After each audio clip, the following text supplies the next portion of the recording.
حضرت امام علی فرماتے ہیں، تمہاری والدین تمہیں بچپن میں شہزادوں کی طرح پالتے ہیں، لہذا تمہارا فرض بنتا ہے کہ ان کے بڑھاپے میں ان کو بادشاہوں کی طرح رکھو۔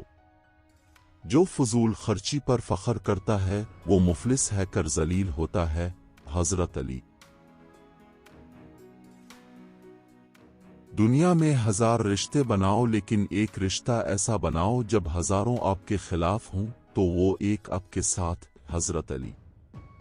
مصیبت کے وقت گھبرا جانا مصیبت سے بڑی مصیبت ہے۔ حضرت علی۔ حضرت علی سے پوچھا گیا، کیسے پتہ چلے گا کون کتنا قیمتی ہے؟ فرمایا، جس میں جتنا زیادہ احساس ہوگا وہ اتنا ہی زیادہ قیمتی ہوگا۔ حضرت امام علی نے فرمایا، مصیبت کے وقت بھی مطمئن نظر آؤ اور مشکلات کے باوجود خوش باش رہو۔ مولا علی نے فرمایا، برائی کو خود میں اور اچھائی کو دوسروں میں تلاش کرو، یہی انسان کی سب سے بڑی اصلاح اور اس میں ہی فلاح ہے۔ اپنی زبان کی تیزی اس ماں پر مت چلاؤ جس نے تمہیں بولنا سکھایا ہے۔ تجربہ انسان کو غلط فیصلے سے بچاتا ہے، مگر تجربہ غلط فیصلے سے ہی حاصل ہوتا ہے۔ حضرت علی۔ حضرت علی کا فرمان، یا خدا سے جب بھی مانگو تو مقدر مانگو، عقل نہیں، کیونکہ میں نے بہت سے عقل والوں کو مقدر والوں کے در پر دیکھا ہے۔ جو حق سے منہ موڑتا ہے تباہ ہو جاتا ہے۔ حضرت علی۔ حضرت علی نے فرمایا، جہاں بھی رہو خدا سے ڈرو، ہمیشہ حق بات کہو اگرچہ تلخ ہو۔ 3 چیزیں ایمان کو تباہ کر دیتی ہیں، امیروں کی محفل، عورتوں کی صحبت، جاہلوں سے بحث۔ حضرت علی۔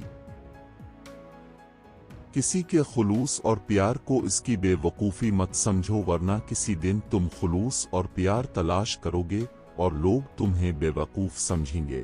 حضرت علی۔